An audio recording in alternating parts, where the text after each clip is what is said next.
ఇది special chicken అండి. ఇది బంధువులు ఫ్రెండ్స్ వచ్చేటప్పుడు చేయండి, కంపల్సరీగా మెచ్చుకుంటారు.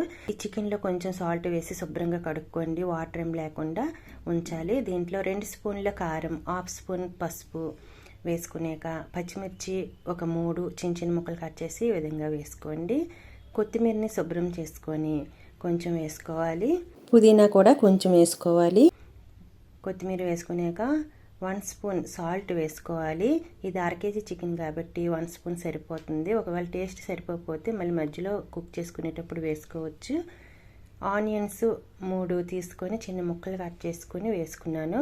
కసూరి మేతి ఆయిల్ ఏం లేకుండా పాన్ పైన లైట్గా 2 నిమిషాలు వేడి చేసుకొని చేత్తో ఇలా నలిపి వేస్తే సరిపోద్దండి.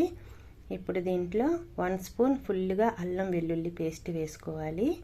3 స్పూన్ల ఆయిల్ వేసుకున్నాను, చూపించాను కదా అదే గరిటతో 3 స్పూన్లు వేసుకున్నాను. దీంట్లో పెరుగు పులుపు ఎక్కువ లేకుండా చూసుకోవాలి. 2 స్పూన్ల పెరుగు వేసుకోవాలి.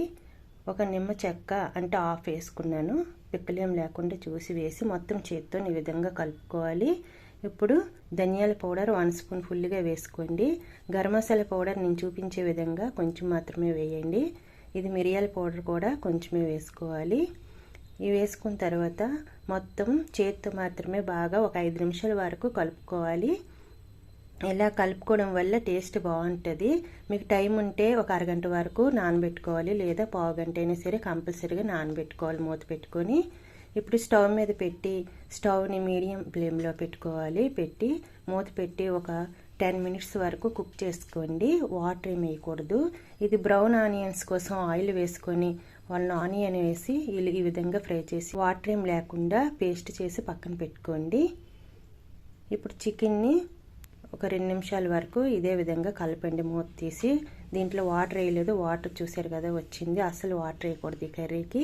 మళ్ళీ దీనిపైన మూత పెట్టుకొని స్టవ్ని మీడియం ఫ్లేమ్లో పెట్టి ఇంకొక 15 మినిట్స్ వరకు కుక్ చేసుకోవాలి.